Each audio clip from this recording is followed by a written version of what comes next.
Bonjour à toutes et à tous. Bienvenue à ce webinaire. Avant de commencer, je voulais juste confirmer que vous m'entendez bien. Est-ce que vous pouvez me le dire dans le chat à votre droite, s'il vous plaît? C'est bon, d'accord. Merci beaucoup. Merci Merci. beaucoup. Si vous avez des problèmes techniques, vous pouvez utiliser ce chat pour nous dire. Notre équipe marketing va vous répondre immédiatement. Sur les volets questions jusqu'à côté, vous pouvez aussi poser toutes vos questions auxquelles nous répondrons à la fin de ce webinaire. Vous recevrez les replays et un lien pour télécharger la présentation après le webinaire. Et notre invité est en train de rédiger un article faisant un résumé des points fondamentaux de cette intervention. Cet article sera publié dans le site de l'APP prochainement et envoyé par mail aussi aux personnes inscrites à ce webinaire. Bon, je m'appelle Bruna Trévelin, je suis juriste à l'APP, l'Agence pour la protection des programmes. L'APP est une association dotée de 40 ans d'expérience. Nous sommes l'organisme de référence en matière de protection numérique pour les entreprises et institutions, mais aussi pour les particuliers en France et à l'international. Nos missions sont d'informer et de protéger nos membres dans la gestion de la propriété intellectuelle de leur création numérique, comme des logiciels, bases de données, sites web, etc. Pour ce webinaire, l'APP a invité M. Paul Mugino, cofondateur de Stabler Tech, pour parler du web scraping. Paul, merci beaucoup pour votre présence. Je vous laisse la parole. Bonjour, merci Bruna, bonjour à toutes et à tous. Très heureux de vous rejoindre aujourd'hui pour ce webinaire qui a intéressé beaucoup de monde puisque nous avons largement dépassé les 200 inscrits aujourd'hui. Donc vraiment très heureux d'être parmi vous aujourd'hui. Aujourd'hui, on va parler de l'utilité, mais plus précisément de la légalité de l'activité de web scrapping. On en profitera pour définir également ce que c'est que le web scrapping. Donc peut-être pour vous donner un peu de contexte, Bruna a présenté l'APP. Moi, j'ai un parcours qui est vraiment à l'intersection de la technologie et on va dire de la data, puisque dans le passé, j'avais créé une entreprise qui faisait déjà de l'extraction de données qui s'appelait DACO et qui a été rachetée par vente privée après quelques années d'existence. Et je parle de cet épisode parce que c'est à ce moment-là que j'ai rencontré l'Agence pour la protection des programmes et ensemble, en fait, chez Vente Privée, nous avons mis en place tout un ensemble de technologies qui étaient adossées à l'activité d'extraction de données et qui a permis de renforcer les capacités d'usage de ces données, notamment grâce au dépôt de code source et au service d'horodatage certifié. Et donc, depuis, on a une relation intellectuelle et professionnelle qui est très forte. Et je suis vraiment très heureux de faire ce séminaire avec cette agence. Voilà. Et donc, n'hésitez pas à consulter les services parce que ça apporte une couche de certification aux données qui est vraiment très utile et bienvenue. On reviendra également pourquoi en fin de présentation avec les opportunités qu'offre la législation. Alors, avant de démarrer, quand même un petit disclaimer. Donc, voilà, moi, je suis un entrepreneur. J'ai fondé une entreprise que je vous présenterai dans un instant. Ce webinaire a été préparé en lien étroit avec l'APP, mais également un cabinet d'avocats qui s'appelle 12. Alors, l'idée quand même, c'est que, voilà, on voudrait présenter donc le contexte légal. Il ne s'agit pas ici, bien sûr, de développer le détail absolu des dispositifs légaux qui ont vocation à s'appliquer, mais en revanche, on va souligner ensemble pas mal de principes, de bonnes pratiques qui constituent l'essence de nos pratiques chez Stabler d'extraction de données. L'idée, c'est de montrer comment être responsable et respectueux by design de l'environnement légal. Donc, c'est vraiment un webinaire à titre d'information. Et si dans vos entreprises et dans vos départements, vous souhaitez creuser, c'est toujours bien ensuite de faire une étude plus approfondie, mais vous verrez en fait les différentes pistes et les différents points d'attention. Alors, je vous parle aujourd'hui comme cofondateur de Stabler. Donc, Stabler, c'est une entreprise qui permet justement de faire du web scrapping. Donc, on fournit aux entreprises et donc à nos clients une technologie qui permet de manière très simple, on appelle ça en low code, d'extraire de nombreux types de sites Internet. avec une capacité extrêmement simple à configurer. Donc, on a tout un ensemble d'outils qui sont très visuels, comme vous pouvez le voir ici dans la présentation. Et donc, notre activité, c'est vraiment le web scrapping. Je vous donnerai mon contact en fin de session si vous avez envie d'en savoir plus. Et si également ce type d'outil vous intéresse parce que vous avez besoin d'extraire de manière régulière des données publiques sur Internet, vous pouvez, en flashant ce petit QR code dans la présentation, avoir accès à une démonstration de l'outil et de comment ça marche. Comme je le disais, ce webinaire a été constitué et assemblé grâce au cabinet 12. Donc, le cabinet 12 est un cabinet d'avocats qui est très spécialisé en matière de propriété intellectuelle. Ils suivent de nombreux, notamment artistes, marques et également entreprises de la technologie, puisque la propriété intellectuelle s'applique de manière particulièrement forte dans ces domaines-là. Il y a 5 associés au sein du cabinet. Et plus précisément, donc, c'est Nathalie Martial-Bras, qui est avocate spécialisée en droit des données, qui enseigne dans de nombreuses universités à ce titre, qui nous a beaucoup soutenus pour assembler le contenu de ce webinaire. Et j'en profite vraiment pour la remercier pour son aide à ce sujet. Alors, pour commencer, finalement, définissons ensemble ce qu'est le web scrapping. Moi, j'aime bien utiliser la langue française, donc c'est toujours un peu, voilà, si on devait le dire en français, on pourrait appeler ça extraction de données sur Internet. Et ce qu'on appelle en fait le web scrapping, c'est un ensemble de moyens technologiques qu'on va mettre en place, notamment des logiciels tels que ceux qu'on fournit chez Stabler, pour collecter industriellement des données publiques qui sont présentes sur des supports digitaux sur Internet. Alors, il peut s'agir vraiment de tout type de supports, comme par exemple des blogs ou des sites web. Et l'objectif de cette collecte ainsi réalisée par web scrapping, c'est d'extraire et de restituer les données de manière organisée, en tout cas plus organisée que ce qu'on peut les trouver sur Internet. Donc souvent, on les envoie dans ce qu'on appelle une base de données. Et quand on fait cette activité de manière régulière, récurrente, par exemple chaque jour ou chaque semaine, ça permet aux utilisateurs des technologies de web scrapping de se constituer ce qu'on pourrait qualifier d'un trésor de données, c'est-à-dire un ensemble d'informations organisées au fil du temps qui permettent d'être utilisées dans plein de cas d'usage. Donc, par exemple, ça peut servir à construire une stratégie de pricing, de prédiction de la demande, à étudier le paysage concurrentiel d'une entreprise. Également, en ce moment, on entend beaucoup parler d'intelligence artificielle. Historiquement, c'est une des spécialités de mon équipe, notamment appliquée au e-commerce. Et en fait, extraire des données, ça permet d'alimenter des modèles d'intelligence artificielle et éventuellement de les ajuster à un cas d'usage en particulier. Voilà. Donc, en fait, finalement, chaque entreprise a des cas d'usage qui peuvent leur être propres dans des domaines assez divers. Et le marché du web scrapping est un marché qui ne cesse d'augmenter, qui est assez résilient aux crises, puisque, voilà, en moyenne, ça croît de 10-15% par an. Et les activités de web scrapping, en tout cas en termes de volume de marché, devraient doubler dans les 4 prochaines années. Et si vous êtes intéressé par ces sujets-là, vous savez très bien pourquoi. Il y a énormément d'entreprises aujourd'hui, notamment depuis la période Covid, qui ont pivoté sur des modèles où la donnée est beaucoup plus au cœur de l'activité, notamment de la prise de décision. Et donc, c'est super parce que souvent, on a déjà des données internes, mais quand on fait un suivi du business, etc., on a souvent de plus en plus besoin d'aller chercher des infos à l'extérieur. Et c'est exactement ce que permet de faire le web scrapping. Donc, si on regarde un peu les grands cas d'usage, souvent, quand on travaille au sein d'une plateforme ou d'un site e-commerce, eh bien, on a beaucoup d'applications dans ce domaine pour aller étudier l'offre produit, notamment de concurrents à l'extérieur ou de marketplace, les stratégies de prix, étudier les stratégies en matière de promotion, analyser les revues, les analyses des clients, les feedbacks, regarder aussi les descriptions des produits. On sait que la description d'un produit aujourd'hui, c'est un facteur de qualité de perçu, en tout cas sur les sites, et en combinant des extractions de descriptions, en les retravaillant avec, par exemple, de l'intelligence artificielle, il y a énormément de choses à faire. Et enfin, les études autour des tailles et des disponibilités à la maille de la taille, ça permet d'affiner notamment les modèles de prédiction de la demande. Vous avez peut-être entendu beaucoup parler de la blockchain, même si en ce moment, c'est un marché qui est peut-être un peu moins actif, du moins en volume. Il y a énormément de technologies qui se construisent en ce moment, notamment au sein des marques de luxe. Et donc, il y a beaucoup d'analyses qui sont faites sur ce domaine-là. Il y a beaucoup de données à extraire.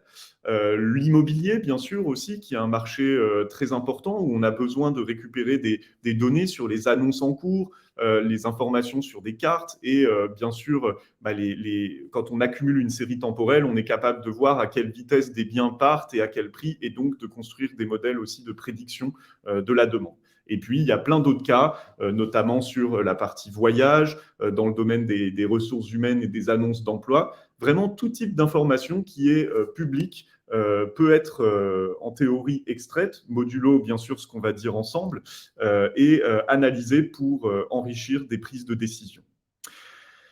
C'est ce que en fait permet de faire le web scrapping. Et donc, comme en fait on va extraire ces informations, notamment puisqu'on doit aller extraire des informations souvent qui sont en volume important, la question qu'on se pose, c'est est-ce que c'est légal, et également quelles sont les précautions ou les bonnes pratiques qui doivent être mises en œuvre par le fournisseur de logiciels et son client pour respecter le cadre légal et donc garantir la légalité, la licéité des pratiques qu'on souhaite mettre en œuvre. Alors, ce qui est important et crucial de noter, c'est que l'activité en elle-même de web scrapping n'est pas du tout illicite ou interdite en soi, et de même que ne le sont pas davantage les outils qui permettent d'extraire des informations, des données sur Internet.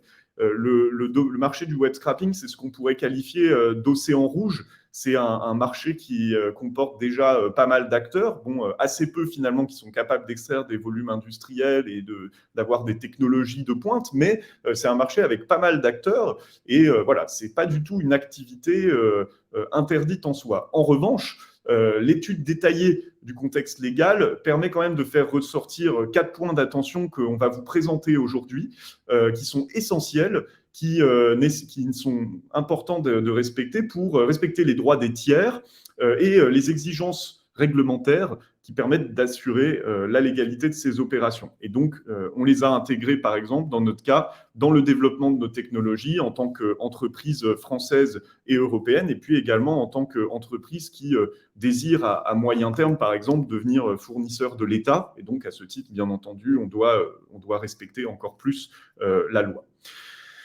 Donc, le premier point qui a un lien avec le droit d'auteur, l'idée, c'est que quand on extrait des données, c'est crucial de respecter ce qu'on appelle le droit sui generis, je vais y revenir dans un instant, du producteur de base de données.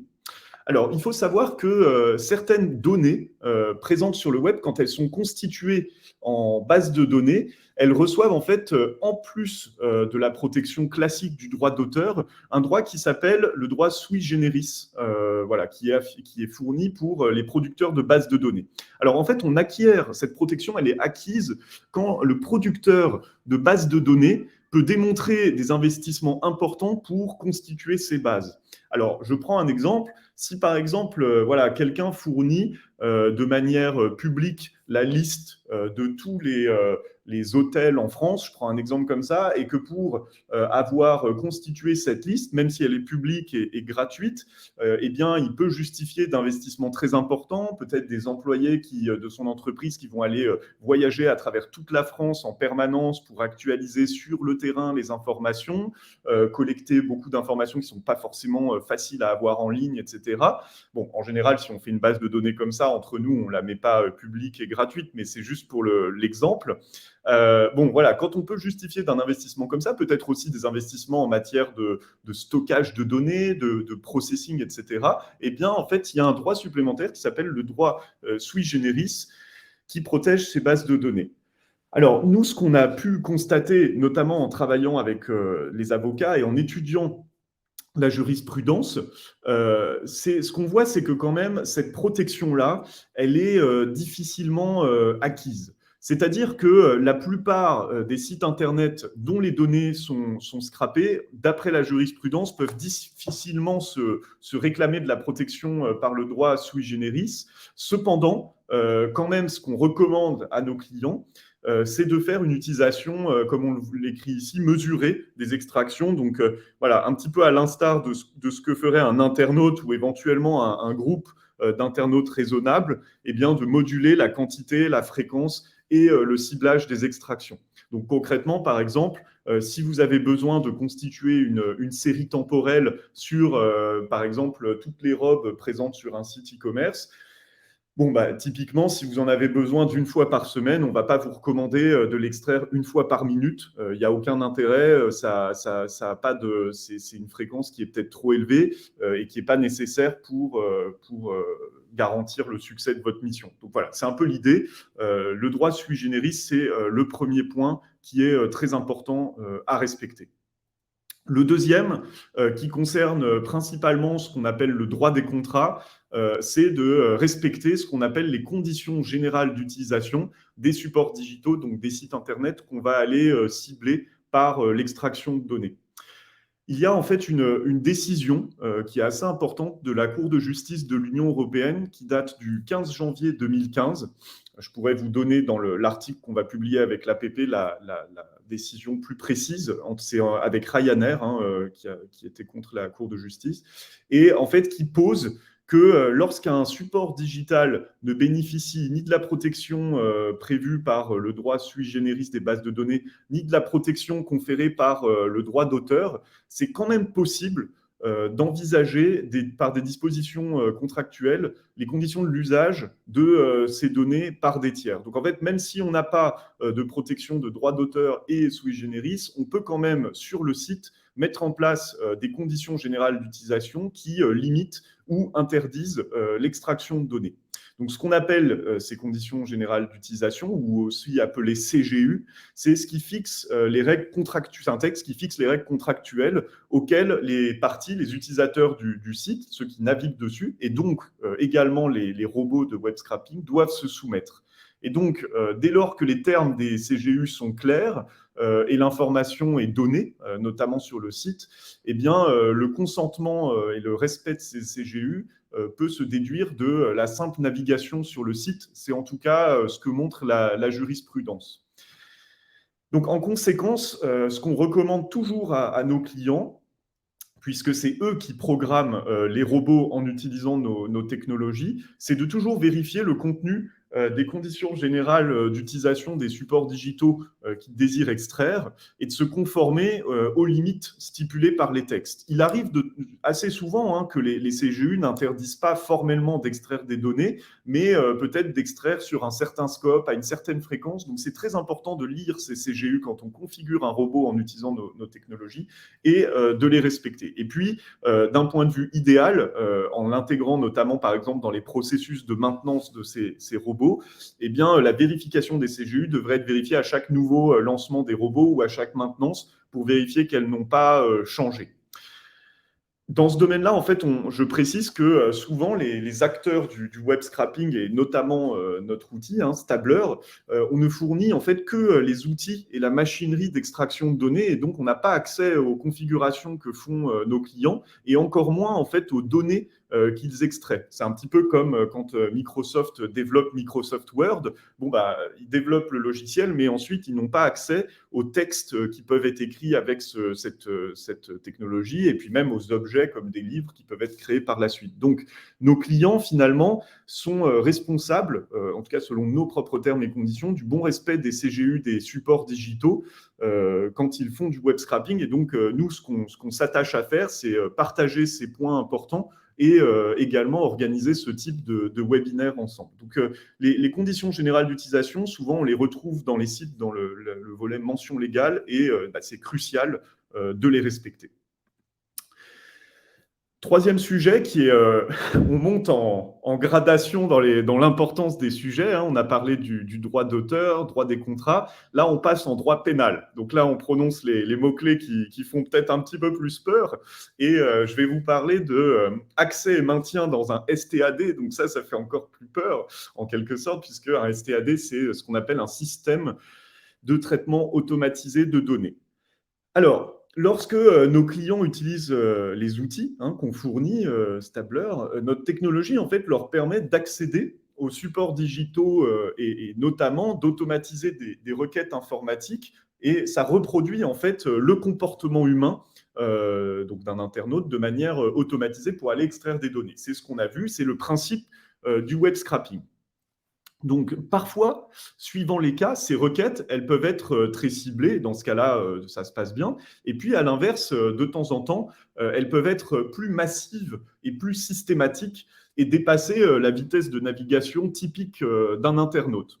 Donc, c'est très important parce que le droit pénal sanctionne l'atteinte au système de traitement et automatisé de données, donc ce qu'on appelle les STAD. Et donc, la question qu'on pose dans ce domaine-là, c'est est-ce que la pratique du web scrapping constitue une infraction caractérisée par la tentative d'accès ou de maintien dans un STAD? Et c'est vraiment un mot clé qui est utilisé. Bon, alors, ce qu'il faut savoir, c'est que l'activité en elle-même de web scrapping, ça ne constitue pas nécessairement de manière systématique une tentative d'accès et de maintien dans un STAD. Encore une fois, ça ne le constitue pas à condition qu'on respecte les conditions générales d'utilisation du support digital et, en dépit de l'usage du robot, de reproduire le comportement d'un internaute classique. À l'inverse, par exemple, ce qui est interdit de faire pour donner une idée, c'est de créer, par exemple, des faux comptes et d'utiliser les outils de web scrapping pour se loguer de manière automatisée dans un accès qui est du coup logué, qui n'est plus public, et d'aller chercher les informations dans ces espaces où on doit se loguer. Donc ça, c'est pas, il ne faut pas le faire, bien sûr. Et là, on rentre plus dans justement cet aspect accès et maintien dans un STAD. Donc, encore une fois, tout dépend de l'usage qui en est fait. Et je sais que parmi vous, il y a beaucoup de juristes et de spécialistes du domaine légal. Et souvent, quand on pose la question « est-ce que j'ai le droit de faire quelque chose ?», on n'a jamais un oui ou un non. On a souvent une réponse qui contient un « ça dépend ». Et c'est exactement ce qui se passe dans ce cas, en tout cas très précis. Vous verrez que le point 4 n'est pas du tout un « ça dépend ». Mais là, ça dépend vraiment de l'usage qu'on en fait. Ce qu'on peut dire quand même, c'est que par rapport au point 2, pour être vraiment dans une infraction caractérisée, donc tentative d'accès et de maintien dans un STAD, il faut quand même y aller très fort. Et également, il faut le faire de manière très désordonnée et très détectable. Donc en général, ça arrive assez peu et la jurisprudence a très peu, voire pas d'exemple dans ce domaine. Quatrième point, qui est le point probablement le plus important, et vous voyez déjà le mot-clé RGPD, et vous avez peut-être plein de petites alarmes rouges qui sonnent dans votre tête, et vous avez raison, puisque c'est crucial, quand on extrait des données sur Internet, de respecter la législation en vigueur, et celle qu'on connaît probablement le plus en matière de traitement des données, c'est la RGPD. Donc le RGPD, qui est le règlement général pour la protection des données, qui est une directive européenne, et à l'échelle nationale, la loi qu'on connaît également, informatique et liberté, elles imposent un certain nombre d'exigences pour assurer la légalité et le bon traitement des données à caractère personnel. Donc le web scrapping, ça constitue sans aucun doute un traitement de données, et donc ça tombe sous le coup de la RGPD et de la loi informatique et liberté dès lors que des données personnelles sont concernées. Donc c'est crucial, vraiment crucial de respecter ces exigences pour se conformer à la réglementation en matière de protection des données à caractère personnel. Et en tant qu'entreprise européenne et française, a fortiori, nous sommes soumis à ces impératifs de conformité. Et donc, chez Stabler, nous avons intégré by design ces exigences afin d'être respectueux des données à caractère personnel. Donc nous, par exemple, au sein de notre plateforme, on a tout un ensemble de dispositifs automatisés pour que quand un compte est inactif depuis 18 mois, il est supprimé, on ne garde pas des données personnelles, on assure la portabilité des données si besoin et des comptes. Et également, en termes d'usage des robots, on demande à nos clients, dans le cadre de nos conditions d'utilisation, d'en faire de même et de ne pas utiliser nos outils pour extraire des données personnelles de manière illicite au mépris des principes du RGPD. Donc, je prends un exemple concret pour l'instant, par exemple, puisqu'on n'a pas trouvé de moyen légal de le faire et qui permet de solliciter l'autorisation de ses usagers. Quand on a des demandes pour extraire des sites comme LinkedIn, bien entendu, on refuse de le faire puisque ça ne respecte pas les principes du RGPD. Cela dit, en fait, ce qu'on constate, nous, dans notre cas assez précis, pour des clients B2B qui sont quand même assez grands, assez massifs, avec des besoins en volume assez élevé d'extraction de données, nos cas d'usage, c'est quand même plutôt des données qui ne concernent pas les données personnelles. Ça va être des prix, des descriptions de produits, voilà, plutôt des données d'ordre numérique. Donc, on est un petit peu moins concerné par ces sujets-là. Donc voilà, donc en résumé, il est crucial, bien sûr, de respecter le droit sui generis du producteur de base de données, respecter les conditions générales d'utilisation des supports digitaux qui sont concernés, faire attention de ne pas tomber dans un accès et un maintien dans un STAD, bon, ce qui est encore une fois quand même très rare. Hein. L'idée, ce n'est pas de créer la peur ici, mais c'est plutôt de se dire il faut se poser les questions dès le départ et ensuite faire les choses bien. Et enfin, quatrième point, respecter les principes du RGPD. Alors, la loi, en fait, c'est des textes qui permettent de protéger, bien entendu, différentes catégories d'usagers, qui permettent de mettre en fait des limites et des garde-fous bienvenus à différentes activités. Et dans de nombreux cas, et d'ailleurs, moi, j'inclurais plutôt le RGPD dans ce domaine-là, c'est aussi un vecteur d'opportunité. C'est-à-dire qu'il y a toujours une dimension un peu de migration à faire pour respecter ces lois-là. Mais une fois qu'elles sont respectées, c'est vrai que ça permet de créer des territoires d'opportunités. Et peut-être pour conclure un tout petit peu sur cette partie-là, c'est ce que je voudrais partager avec vous, voilà, des cas en fait qui sont des vecteurs de nouveaux usages pour le web scrapping. Donc, quand on extrait des données en utilisant des outils de web scrapping comme Stabler, on l'a vu, il faut respecter donc un ensemble de bonnes pratiques et il y a des opportunités qui sont créées et plus encore, en fait, les solutions de scrapping, elles peuvent être mises à profit pour assurer aux usagers, ou en tout cas aux clients des usagers, un plein respect de leurs lois. Et donc, l'application de certaines normes, ça génère de nouveaux cas d'usage pertinents, voire nécessaires pour des activités du web scrapping. Je prends un exemple aujourd'hui, donc c'est la législation Omnibus, dont vous avez peut-être entendu parler, en tout cas pour celles et ceux qui travaillent au sein de sites e-commerce ou qui sont voilà, dans des activités plutôt commerçantes. Vous connaissez certainement cette directive européenne qui est entrée en vigueur en France le 28 mai 2022, donc il n'y a pas si longtemps que ça va faire un an dans quelques mois, et qui encadre notamment la notion de prix barré, donc de prix en promotion lors de l'affichage de soldes, de promotion. En fait, aujourd'hui, il y a eu un grand changement introduit par cette législation parce que désormais, en fait, une enseigne ou un site internet doit s'assurer que quand ils affichent un prix barré, quand ils affichent une promotion, ça doit faire référence à un prix réel qui a été effectivement pratiqué dans les 30 derniers jours. Donc, ce n'est pas le prix le plus cher pratiqué sur toute la vie du produit, c'est dans les 30 derniers jours. Donc, je ne sais pas si vous imaginez, mais quand vous êtes un site e-commerce qui vend des milliers, voire des millions de produits, et donc qui sont proposés par le site, on comprend que c'est impossible d'afficher des promotions et d'avoir une preuve forte que ces prix ont été pratiqués dans les 30 derniers jours si on ne met pas en place des dispositifs automatisés d'extraction de ces prix et de pouvoir en plus les connecter avec des outils tels que ceux fournis par l'APP pour qu'en cas de contrôle, on puisse dire, bah oui, en fait, dans les 30 derniers jours, j'avais bien un prix qui était pratiqué à 110 €. Et d'ailleurs, grâce à l'eurodatage de l'APP, je peux vous garantir que la base de données où ce prix figure, d'une part, a bien été sourcée sur le bon site et n'a pas été modifiée depuis que le prix a été extrait. Donc, c'est exactement la valeur qu'on peut apporter voilà, pour apporter une preuve légale, une preuve de réassurance. Alors, vous allez me dire, ça rajoute un process supplémentaire, certes. Cela dit, ça permet aussi, quand on est un consommateur, de s'assurer que la promotion est un vrai bon plan, en quelque sorte, et c'est une vraie promotion pratiquée. Et en tout cas, voilà, on est tout à fait à votre disposition avec l'Agence pour la protection des programmes pour en discuter avec vous.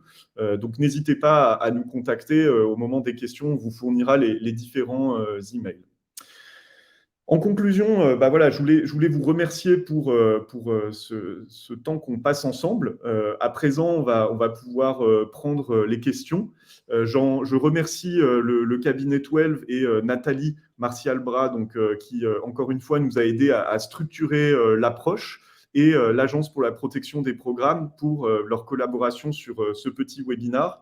Je laisse la parole à Bruna, peut-être pour présenter un petit peu plus en détail ce que je viens de mentionner au sujet de la législation Omnibus, qui est l'horodatage certifié, qui a été utilisé déjà dans plusieurs litiges, en tout cas à ma connaissance, pour justifier de la bonne extraction de prix et le fait que les bases de données n'ont pas été modifiées.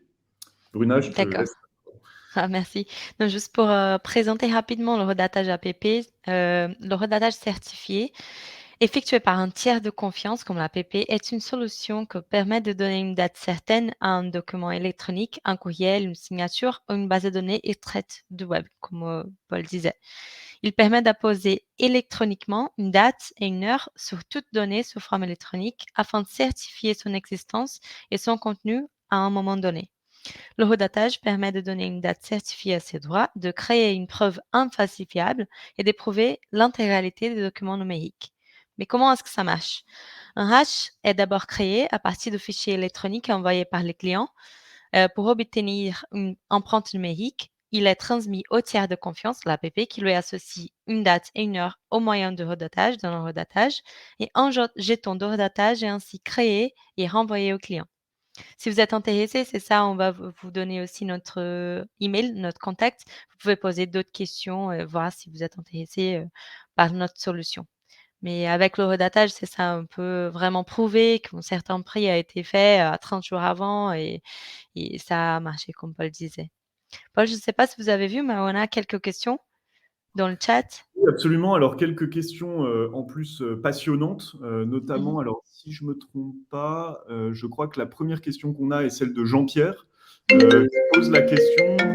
pose la question du droit d'auteur des œuvres. Et voilà, quid du droit d'auteur des œuvres ou extrait d'œuvres moissonnées? Et j'adore ce mot moissonné. Merci Jean-Pierre de l'avoir utilisé, c'est très beau. N'est-ce pas un point 5? En fait, je dirais que c'est même un point 0. En fait, c'est que le droit d'auteur des œuvres est naturellement acquis. En fait, dès qu'on écrit des informations en tant qu'auteur et qu'on crée une base de données d'informations, ce qui se passe en fait en général, par exemple sur un site e-commerce, c'est que on pourrait dire que la description d'un article effectivement tombe sous le droit d'auteur, mais ce qui arrive souvent, c'est qu'en fait les données sont extraites de manière, comme on l'a dit, comment très ciblées et surtout dans la base de données ensuite de la personne qui les extrait sont en général lourdement retraitées. Donc c'est vrai que initialement c'est un droit qui s'applique mais qui est assez difficile à activer, en tout cas dans la jurisprudence. On voit que en général quand le droit d'auteur est invoqué, c'est vraiment des gens qui ont extrait des bases de données. Par exemple aux États-Unis, il y avait une petite start-up qui voulait bien faire, mais qui avait extrait toutes les annonces de Craigslist, qui est l'équivalent américain de Le Bon Coin, et qui les avait restituées telles quelles sur leur site, mais en géolocalisé. Donc, ils voulaient rendre un service aux gens qui disaient, bah voilà, autour de chez moi, j'ai ces annonces-là, c'est peut-être plus pratique pour aller chercher les objets. Donc, ça partait d'une bonne intention, mais ça n'a pas du tout plu à Craigslist. Et Craigslist a dit, bah attendez, vous avez complètement pris ma base de données, vous l'avez restituée telle quelle en format géolocalisé, vous avez contrefait la base de données, vous n'avez pas respecté les droits d'auteur. Bon, bah, bien entendu, là, ça tombe sous le coup de cette législation-là. Et pour la petite histoire, ils ont pris une amende de 2 millions d'euros qui a coulé cette petite start-up, évidemment. Mais là, pour le coup, ce n'était pas à la limite un problème de scrapping, c'était un problème d'approche de comment on va chercher les données pour s'alimenter. Donc, dans ces cas-là, il faut essayer de faire un accord avec Craigslist et avoir des infos en direct. Bon, pour l'aspect droit d'auteur, je voudrais quand même préciser un point qui est important. Là, on s'est parlé, c'est plutôt des données textes, des données chiffrées, donc qui certes tombent sous le coup des droits d'auteur, mais qui sont difficiles à actionner. En revanche, quand on se parle d'image, là, pour le coup, ça devient beaucoup plus sensible, puisque une image est souvent assez facilement identifiable. On sait qui est le photographe, et puis il y a un ensemble de droits également qui est différent, puisque si les images représentent des personnes, il faut aussi leur demander l'autorisation. Si ce sont des modèles dont c'est le travail, elles doivent recevoir ou ils doivent recevoir des royalties. Donc, il y a vraiment des sujets qui s'entrecroisent, et c'est pour ça que dans cette présentation, on ne prétend pas vous faire un panorama total, mais si c'est un sujet qui est important pour vous, il faut aller préciser ensuite en fonction du cas d'usage la notion de droit d'auteur. En tout cas, voilà, très bon point. Moi, je dirais même que c'est un point zéro qui est initialement crucial. On a Victor qui pose la question, avez-vous des recommandations pratiques pour éviter l'accès et le maintien dans un STAD? Alors en fait, Ça, pour être tout à fait clair, en général, quand on accède et on se maintient dans un STAD, c'est qu'on est au courant qu'on le fait. Donc, en fait, pour être tout à fait clair, ce qu'il faut absolument pas faire, c'est d'utiliser les outils de web scrapping pour se loguer sur des sites, parce que quand on se logue sur un site internet et qu'on va récupérer l'information sur les pages accessibles que en fonction de ce login, bon, bah, on est sur des pages où le site, clairement, on ne se parle pas de données publiques, en fait. C'est vraiment des systèmes internes. Donc ça, la recommandation pratique vraiment de base, c'est de ne pas utiliser les outils de scrapping pour se loguer, même si en théorie, c'est possible de le faire. Mais voilà, il ne faut pas du tout le faire. Donc c'est principalement ça. Ensuite, si on veut rentrer vraiment dans les détails, en fait, il y a des adresses IP, notamment de services gouvernementaux ou d'agences, notamment spatiales, qu'il est interdit de scanner. Donc nous, par exemple, dans nos outils, on a tout un ensemble d'adresses IP qu'on essaye de détecter. Et si des gens essayent d'y accéder, on bloque tout de suite le compte et on le supprime parce qu'on peut avoir des assez gros soucis. Mais bon, c'est vraiment des aspects plus niches. Hein. Je veux vraiment pas susciter la peur ou quoi que ce soit. Mais voilà, je pense que la recommandation vraiment pratique, c'est de respecter de ne pas se loguer, etc. Clément pose la question, donc beaucoup de CGU interdisent l'extraction ou l'utilisation des données de site à des fins commerciales ou professionnelles. Comment dépasser cette difficulté? Alors, je pense qu'il y a deux aspects. Moi, je vais rester sur le côté légal. Bon, si je fais une toute petite digression, en théorie, un bon outil de web scrapping, en fait, est indétectable. Donc, il y a très peu de chances, dans tous les cas, que si vous allez extraire ce site, vous vous fassiez détecter, ensuite on sache qui vous êtes et qu'ensuite on remonte vers vous et que vous soyez inquiété. Cela dit, tout l'enjeu de ce webinaire, c'est de se dire comment extraire des informations de manière légale, parce que si on arrive à le faire, en fait, on crée une vraie valeur pour l'entreprise, une valeur qui est durable, stable, d'où notre nom. Et donc, comment dépasser cette difficulté? Alors, je peux donner l'exemple de la manière dont on a procédé à l'époque chez Vente Privée. Et je ne révèle pas un secret puisque c'est des informations qui ont été fournies dans des interviews dans le passé. En fait, lors du rachat de notre entreprise passée Daco, en fait, on a contribué avec toute l'équipe et les équipes de Vente Privée à créer un département de pricing avec de nombreux usages, notamment d'axes d'intelligence artificielle, de traitement de données. Et en fait, on allait extraire beaucoup de sites e-commerce qui étaient en fait les sites e-commerce des clients de vente privée. Et donc, en fait, ce qu'on a fait, c'est que avant de vraiment lancer la grande cavalerie, on a fait beaucoup de pédagogie, on est allé rencontrer ces différents clients et en fait, dans les contrats qu'on avait avec eux, on a affiné le contrat avec leur accord et on a demandé leur autorisation à des fins commerciales et professionnelles d'extraire leur site. Et en fait, il y avait aussi un intérêt pour eux, notamment parce que quand on extrayait les informations liées à leurs produits, eh bien, 2 ans après, par exemple, ils n'avaient pas besoin de nous les donner. On les avait déjà avec leur accord et ça permettait d'aller plus vite dans la production des ventes. Là, je donne juste un exemple dans un cas de e-commerce, mais il y a énormément de cas maintenant où, tout en utilisant nos outils de scrapping, on peut le faire de manière complètement légale, par exemple en souscrivant un abonnement à ce qu'on appelle les API, donc des points d'entrée où on peut récupérer des informations avec l'accord des marques, etc. etc. Donc Clément, c'est une excellente question. Ce qui est un peu difficile, c'est d'y répondre de manière à la fois globale et ciblée, mais suivant les cas d'usage, il y a toujours des moyens de récupérer de l'information de manière carrée et de l'exploiter pour le business. Alors, le web scrapping, donc c'est Anne-Laure qui pose cette question. Le web scrapping est-il en accord avec le Data Governance Act et le Future Data Act? Alors là, Anne-Laure, je dois avouer que j'atteins la limite de mes compétences en matière légale, même si j'apprends tous les jours. Ce que je peux quand même dire, c'est qu'il y a quand même, voilà, globalement, une tendance de jurisprudence vraiment globale qui a plutôt tendance à autoriser l'extraction de données. Et il y a de plus en plus d'agences gouvernementales qui ont recours à l'extraction de données. Voilà, sans rentrer dans les détails, il y a beaucoup d'administrations fiscales dans le monde entier qui aujourd'hui vont aller extraire des informations pour vérifier, par exemple, reboucler le train de vie de certains de leurs usagers et essayer d'identifier des cas de fraude, etc. Donc, il y a beaucoup de cas différents.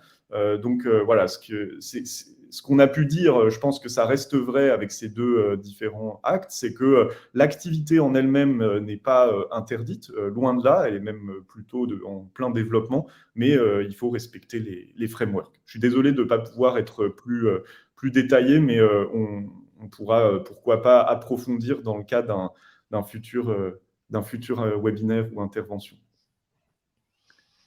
On a d'autres questions dans le volet questions. Si vous l'avez passé. Alors, là, je pense qu'on a répondu pour l'instant à toutes les questions. Si vous avez encore quelques points, n'hésitez pas. En tout cas, nous sommes à votre disposition pour En fait, réfléchir. Paul, je suis Oui. désolée de vous dire, mais en fait, on a pas mal de questions sur les volets questions. Je ne sais pas si vous avez vu. Ah, pardon, moi je suis dans la partie tout le monde. Donc oui, d'accord, désolé, Oui, j'avais pas vu les questions. Et maintenant, oui. je vois. Super, super. Alors, donc, on a deux Kurun qui dit « Merci pour la présentation. Mis à part les réseaux sociaux, je ne comprends pas comment des données personnelles peuvent être scrappées si elles sont en théorie dans des bases protégées. S'il s'agit d'une faille de sécurité du site, le client doit-il le notifier ?» Alors, effectivement, des données personnelles, en fait, en général, effectivement, elles sont sur des sites protégés, donc il ne faut pas y accéder et s'y maintenir, on l'a vu ensemble. S'il y a une faille de sécurité, effectivement, il faut le notifier au site. Et vous savez qu'il y a des entreprises qui sont spécialisées dans ces domaines. Donc, vous pouvez travailler avec ces entreprises. Elles regardent quel type de données vous avez mis en ligne. Et parfois, vous avez des données très surprenantes, des réponses à des appels à projets, des documents confidentiels qui se retrouvent en ligne. Notamment, en fait, ça se passe beaucoup parce que les gens utilisent de plus en plus, par exemple, Google Cloud et partagent des documents. Parfois, sans faire exprès, ils pensent qu'ils partagent avec 3 personnes et en fait, le document devient public et des personnes malveillantes peuvent y avoir accès et avoir accès à des informations. Donc ça, évidemment, si on découvre des failles de sécurité, il faut toujours le notifier au site et on n'encourt pas de risque en le faisant.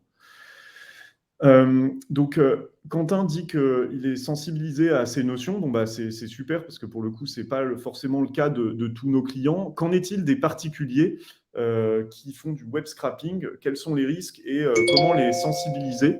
Eh bien, en fait, les risques sont à peu près les mêmes. Comment les sensibiliser? En général, en fait, en toute transparence, Quentin, quand on rentre dans des activités de web scrapping, c'est qu'on est assez spécialisé, en tout cas, on s'intéresse beaucoup au traitement de la donnée. Et donc, en général, voilà, c'est des gens qui sont quand même, qui peuvent atterrir sur des webinaires comme celui qu'on fait actuellement ou qui interagissent en tout cas avec des acteurs dans l'extraction de données. Donc, en général, s'ils ne sont pas sensibilisés, c'est qu'ils ne le veulent pas. Alors, je ne sais pas si vous voulez bien préciser la question, si vous avez des cas d'usage particuliers en tête, mais en général, quand même, le scrapping, c'est une activité qui est assez niche, qui est assez... voilà, qui regroupe une communauté qui est au courant de ces enjeux-là.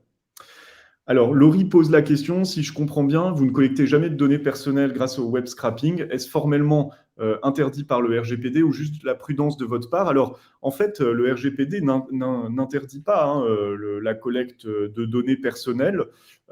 Nous, en fait, on n'extrait pas LinkedIn parce que c'est pas de la prudence, c'est qu'il faut demander le consentement de toutes les personnes de qui on extrait des données personnelles. Et donc, quand on doit extraire ne serait-ce que 500 ou 1000 comptes, c'est impossible d'avoir le consentement de 500 personnes à un instant T. Donc, c'est juste qu'en fait, la RGPD a introduit une protection des données personnelles et ça crée une très forte complexité si on veut extraire ces données-là. Voilà. Nous, en fait, on a fait ce choix-là parce que c'est vrai que les risques encourus sont quand même assez forts et nous, la plupart de nos cas d'usage n'incluent pas de données personnelles. Donc, c'est pas vraiment de la prudence de notre part. C'est bon, on respecte la loi, puis c'est surtout de la priorisation. Pauline pose la question, ChatGPT fait-il du web scrapping? Alors, en fait, ça, c'est une très bonne question. Donc, moi, dans le passé et toujours maintenant, j'ai beaucoup travaillé sur des modèles d'intelligence artificielle et j'en ai notamment entraîné pas mal. Alors, pas forcément des modèles de texte, c'est plutôt des GAN, des modèles images. En fait, un modèle d'intelligence artificielle, au début, quand on le crée, quand on part de zéro, on peut un peu le voir, sans être trop dans la personnification, mais comme un bébé qui vient de naître. C'est-à-dire que c'est un organisme ou voilà, quelque chose qui a la capacité de réfléchir, des neurones, etc., mais qui est vide, qui n'est pas rempli avec des données. Et donc, pour arriver à le positionner sur un cas d'usage particulier, il faut faire ce qu'on appelle un entraînement. Et donc, pour faire cet entraînement, il faut lui montrer beaucoup de situations, beaucoup d'exemples. Et ces exemples-là, oui, il faut aller les collecter quelque part. Donc, quand on entraîne un modèle génératif, comme ChatGPT, ou un modèle qui génère des images, comme par exemple, on a pu le voir avec Stable Diffusion, Midjourney, DALL-E, etc., oui, à un moment donné, ça vient de quelque part. Et vous avez peut-être vu aujourd'hui, d'ailleurs, que la plateforme Getty, qui fournit des images, est en train de coller un procès, je crois, à Stable Diffusion parce qu'ils soupçonnent que le Stable Diffusion soit entraîné sur des images de Getty. Et donc, quand on dit ça, c'est qu'en fait, ils soupçonnent que Stable Diffusion et les ingénieurs derrière aient scrappé le site de Getty pour récupérer les images et entraîner leur modèle pour pouvoir ensuite faire en sorte que ce modèle génère des images convaincantes. Donc, effectivement, toutes les personnes qui travaillent dans l'intelligence artificielle alimentent leur modèle avec de la data. Et pour alimenter avec de la data, oui, ils font à un moment donné du web scrapping dans des conditions qui ne sont pas toujours totalement légales. Il y a souvent un mix d'ailleurs de web scrapping.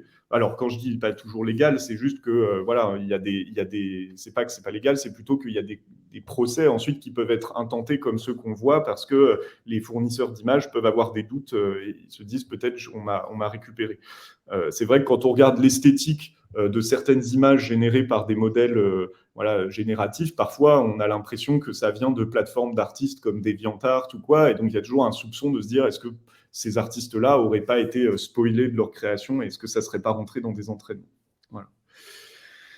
Joséphine demande est-ce que le web scrapping est autorisé aux USA? Alors, en fait, aux USA, on a à peu près les mêmes dispositions que ce qu'on a pu évoquer ici.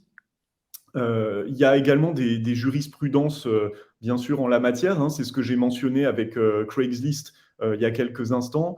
Il y a un autre exemple de jurisprudence où, en fait, une personne avait créé un scrapper tellement violent qu'il avait fait tomber un site. Donc, ils étaient arrivés trop violemment sur le site et ça l'avait fait tomber parce que c'était un site un peu fragile. Donc là, dans ces cas-là, pareil, ça le tombe, c'est une autre dimension, hein, mais ça le tombe sous le coup un peu du pénal et il y a des vrais enjeux. Donc, c'est toujours pareil, c'est à peu près les mêmes dispositions et il faut respecter les mêmes bonnes pratiques, sachant que, encore une fois, quand on crée un produit ou un service aujourd'hui qui fait appel à de la data, quand on a, je ne sais pas, même un outil de e-commerce, un drive, une marketplace, etc., on a besoin d'aller chercher des informations à l'extérieur et que ce soit en France ou aux États-Unis, on pratique l'extraction de données. François pose la question, si les CGU d'une plateforme interdisent formellement le web scrapping, que se passe-t-il? Donc effectivement, il arrive que certains CGU disent, voilà, c'est absolument interdit de me scraper. Eh bien, la réponse est simple, il ne faut pas scraper. Hein, voilà, c'est ce qu'on a dit dans le point 2. Les CGU forment un contrat entre la personne qui navigue sur le site et le fournisseur de contenu, donc il ne faut pas scraper. Voilà. Donc après, c'est vrai que par exemple, quand on s'intéresse à les robots Google, les robots qui permettent l'indexation sur les sites, c'est aussi des scrappers, hein, c'est ce qu'on appelle des crawlers. Donc en général, c'est quand même assez rare que les CGU d'une plateforme interdisent l'intégralité des crawlers. Ils peuvent en autoriser un certain type pour éviter, évidemment, de ne pas s'interdire d'être crawlé par Google et d'être référencé. Donc voilà, en général, des bonnes CGU doivent être assez raffinées sur ces sujets-là pour ne pas se tirer une balle dans le pied. On a deux Voilà. dernières questions encore dans le Oui. volet chat. Si vous avez Alors, le dans temps le d'y chat, répondre. effectivement, donc Laetitia pose la question quid de la pige immobilière? Alors, la pige immobilière, c'est en termes d'extraction de données, bon, encore une fois, modulo les CGU, c'est vrai que c'est un cas d'usage qui est assez intéressant parce qu'en plus, on a rarement des données personnelles, à part si on veut vraiment extraire les numéros de téléphone, mais ça, c'est pas forcément ce qu'on cherche quand on fait de la pige. Nous, ce qu'on peut voir avec nos clients, c'est que, notamment sur des sites internationaux qui autorisent aussi le web scrapping, ça permet d'avoir énormément de valeur qui se crée parce que, en fait, quand vous extrayez des informations, par exemple chaque jour ou chaque semaine, avec des listings d'annonces immobilières, on est capable de voir au fil du temps les augmentations, enfin les baisses de prix, au bout de combien de jours un appartement est vendu. Et quand on massifie ça avec un très grand nombre d'annonces, en fait, on est capable tout simplement de créer une technologie qui peut être adaptée au modèle emblématique de l'entreprise. Donc, si par exemple, on est sur une entreprise immobilière qui s'intéresse qu'aux immeubles, on peut faire un scrapping très ciblé de certaines catégories de listings, accumuler ces informations au fil du temps et créer une excellente base de données avec des modèles d'IA très forts. Donc voilà, ça c'est assez passionnant. Je pourrais éventuellement rentrer dans les détails, mais il y a énormément, enfin, c'est un énorme cas d'usage qui est tout à fait pertinent. Clément pose la question sur, voilà, avez-vous connaissance de la jurisprudence sur les fichiers robots.txt et la combinaison de tels fichiers avec les CGU? Alors, pour celles et ceux qui connaissent pas forcément les robots TXT, en fait, c'est un petit fichier qu'on met à la racine des sites internet. Donc, tout le monde peut en créer, voilà, et ça explique en fait au robot Google comment naviguer sur le site. Est-ce qu'il faut aller explorer que la première page et l'indexer? Est-ce qu'il faut aller naviguer dans tout le site pour récupérer toute l'arborescence des pages et le référencer? Ou si c'est un site, vous voyez par exemple peut-être dans votre famille, vous avez un site un peu secret ou voilà, qui est pas hyper crucial en matière de données, mais vous n'avez pas envie que ça soit listé, vous avez envie que seuls les gens qui connaissent l'adresse puissent y accéder. Si par exemple, moi, mon nom de famille, c'est Mougino, si je voulais avoir mougino.fr et que je voulais que seuls les gens qui connaissent mougino.fr puissent y aller, eh bien, en fait, là, je peux demander au fichier robot.txt de ne pas naviguer sur le site et pas de me mettre dans Google. Donc, je n'ai pas de connaissances sur la jurisprudence sur ces robots-là. En fait, il n'y a pas vraiment de... C'est vraiment le fichier robot.txt, sauf erreur de ma part, c'est quand même un robot voilà, c'est quand même un fichier qui est assez technique. C'est plutôt pour expliquer au bot comment se comporter sur le site. Donc, je n'ai pas vraiment d'informations là-dessus, mais le sentiment que j'ai, c'est que si, par exemple, quelqu'un, via les fichiers robot.txt, voulait interdire de naviguer sur le site, s'il veut bien faire les choses, cette personne peut le rementionner dans les CGU et au moins c'est clair. Voilà, c'est intuitivement comme ça que j'aurais envie de le faire, mais encore une fois, je ne suis pas totalement voilà, en connaissance de cause. Alors, les 4 points de vigilance, donc ça c'est Jean-Pierre qui pose la question, sont-ils repris dans les CGV de Stabler? Les CGV ne semblent pas accessibles.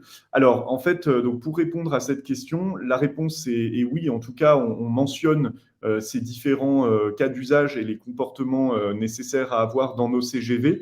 Et en fait, on a des conditions donc, générales d'utilisation de notre site qui sont sur notre site classique. Et pour les CGV, en fait, il faut juste être dans un processus de création de compte. Donc, vous pouvez aller, par exemple, sur un site, sur notre site à destination plutôt des entrepreneurs individuels ou des PME, qui est le site de Stabler Solo, qui est notre service plus voilà, individuel. Et donc, quand vous créez un compte sur ce site-là, vous pouvez tout à fait avoir accès au CGV et les accepter ou pas. Et si vous n'acceptez pas, bien sûr, vous ne pouvez pas créer le compte, évidemment. Alors, Jean-Pierre pose la question, que signifie Stabler? Est-ce que c'est plus stable? Alors moi, dans mes rêves, ça veut dire ça, effectivement. En fait, notre technologie, elle a été créée parce que il y avait beaucoup d'acteurs du web scrapping, assez peu français, donc on n'était pas sûr du bon respect de la législation. Et puis surtout, en fait, souvent ces acteurs, à partir d'un certain volume, leur coût devenait exponentiel. Et donc nous, on a cette expérience de l'extraction industrielle de données. Et donc on a voulu créer une techno qui gardait des prix raisonnables à des grands volumes et surtout sur laquelle qui était suffisamment stable pour que sur cette techno-là, nos clients puissent construire des technologies. Tout à l'heure, par exemple, Laetitia parlait de la pige immobilière. Bon, bah, typiquement, si on veut créer une entreprise qui travaille dans ce domaine-là, bah, on veut pouvoir leur fournir le bloc d'extraction de données et que ça ne bouge pas au fil du temps. Donc, c'est un peu ça. Puis, c'est un peu un jeu de mots aussi avec le mot stable en anglais qui veut dire étable. Parce que en fait, tous nos petits robots, c'est comme des petits chevaux et on doit les gérer comme les animaux dans une étable. Donc voilà, bon, en tout cas, c'est un mot également assez simple qui se prononce dans toutes les langues, qui est toujours un critère important quand on crée une entreprise. L'APP fait encore mieux parce que ça se dit très bien. On peut le dire en anglais, APP. I work with APP Oui. today. Voilà, donc en tout cas, c'est un petit clin d'œil. Bon, là, je pense qu'on a fait le tour de toutes les questions. Bah, en tout Je cas, sais pas c'était si des vous voulez, ouais. questions tout à fait passionnantes.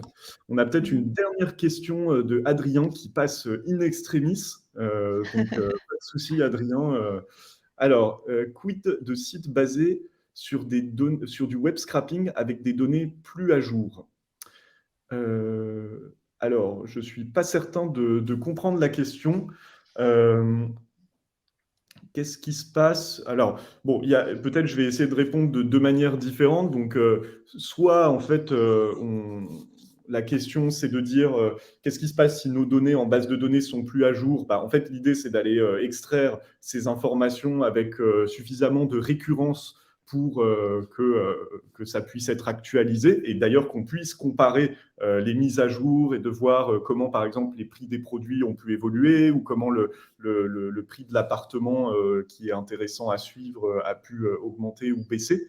Si la question, c'est de dire qu'est-ce qui se passe quand on extrait des sites où on sait que les données ne sont pas à jour avec du web scrapping, bon, bah, dans ces cas-là, encore une fois, c'est intéressant d'avoir un historique pour voir depuis combien de temps il n'y a pas eu de changement sur le site. Mais en tout cas, bah, ça dépend de l'usage qu'on en fait. C'est sûr qu'il faut toujours être critique sur les données qu'on extrait, notamment par exemple si on vous demande d'alimenter des dashboards professionnels qui servent à faire des prises de décision. Bon, bah, il faut vérifier effectivement que les données soient bien à jour, même si on les extrait de manière automatisée. Donc ça, en général, on peut regarder, on peut s'en convaincre au fil du temps. Vous connaissez peut-être un outil qui s'appelle Internet Archive.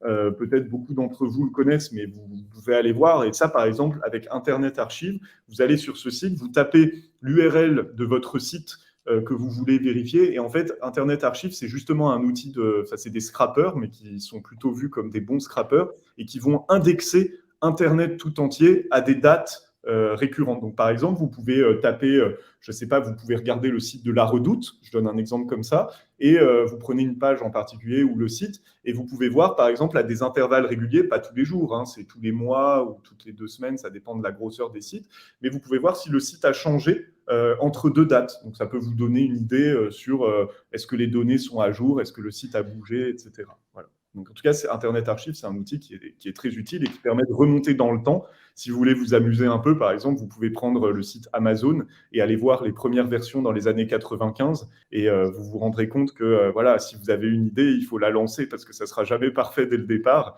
Et en 95, bah, Amazon, il vendait des livres et le site, il n'était pas top. Voilà.